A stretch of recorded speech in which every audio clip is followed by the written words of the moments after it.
Ռուբեն Օսկար Բալասանյանն ու Աննա Մարիա Աշխլյանը ցեղասպանությունը վերապրածների ժառանգներ են։ Նման ճակատագրով ընտանիքների զավակները միմյանց գտան Բուենոս Այրեսում, ամուսնացան, իրենց նախնիների հիշողությունների մասին լսել են մանուկ հասակից։ Գերդաստանի մեծերի դժոխային ուղին թրքացման վայրագորերում երկար է եղել տառապանքով լի։ Թուրքերը մրան դունը հայրիկը մայրիկը մրցուցին։ Մեծ մայրիկս 6 տարեկան էր, եղբայրը 2։ Մեծ մայրիկը մահացավ եւ իմ մեծ մայրիկս գեցավ, բայց վզիկ եղբայրը չի գեցավ։ Թուրքերը սուրը դվին գլուխը գդրեցին իրեն առջև։ Աննա Մարիան ծննդավայր Բուենոս Այրեսում հայոց լեզու է դասավանդում, որ նոր սերունդը մայրենին չմոռանա ու չհեռանա արմատներից։ Նրա նախնիները Կեսարիայից են, պապիկի հայրը Ղազարոս Շխլյանը եւս ուսուցիչ էր, սովորել է Ղրիմյան դպրոցում, տիրապետել 8 լեզվի։ Մորական կողմի փրկության պատմությունը ֆիլմի է նման, ինչպես հնարավոր եղավ փրկել զավակների կյանքը թշնամու յաթաղանից։ Վերջին ոսկիները որ ուներ, գարեց մեծ մայրիկիս եւ եղբայրը որ 11 ամիս մեկ մույսին գար եւ գարեց ջակետը, ինչպես կնենք պապուգով եւ գորգիմը հետ պատեց երկու զավակները եւ սահմանը նդեց։ Մույս կողմեն մարդ նգար, որ ցիովիդի պնդրեր զավակները։ Ցեղասպանություն վերապրածների դաժան պատմությունները նաև կամքի, տոկունության եւ հավատի մասին են։ Հայերը կարողացան փրկվել անցնելով գաղթի դաժան ճանապարհը եւ չկորցնելով հավատն առ Աստված։ Ռուբեն Օսկար Բալասանյանի պապերը Հաջնից են։ Ցեղասպանությունից հետո Բեյրութում են հաստատվել։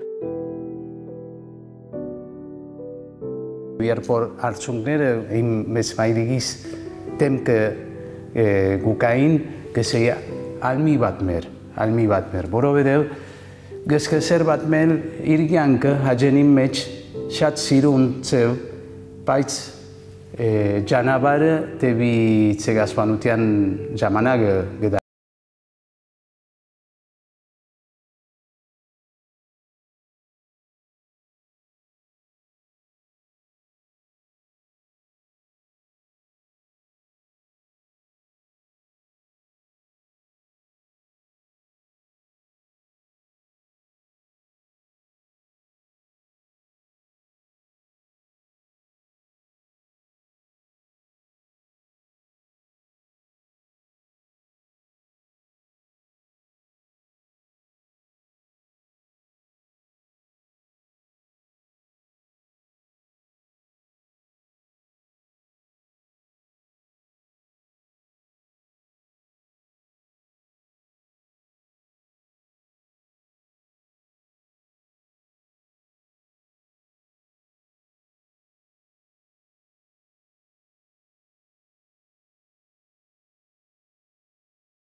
Հայ պամը պետքություն ունին ինձ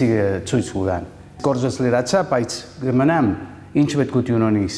Դեր այրմը մարդը կարևոր մարդը աշակերտ ինչ էլա տողելա հայմը ես գտնեմ գբրեմ։ Հեռուստատեսությանը հրաժեշտն էլ հայկական դհոլ զուռնայով էր։ Գործընկերները թոշակի գնալու ջերմությամբ ճանապարհեցին։ Հեռուստատեսության մուտքի մոտ էլ որդու անակնկալներ։ Ռուբեն Օսկարը վայելում է Հայաստանը, թեև ժամանակավոր է Երևանում։ Հայ լեզուն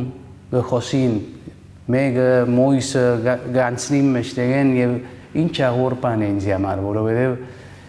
սենքտե իմ դունիս մեջ չգնեմ։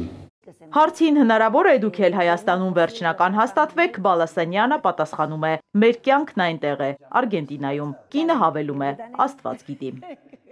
Իզաբելլա Հովհաննիսյան, Ալեքսանդր Կիրոյան, Էպիկենտրոն։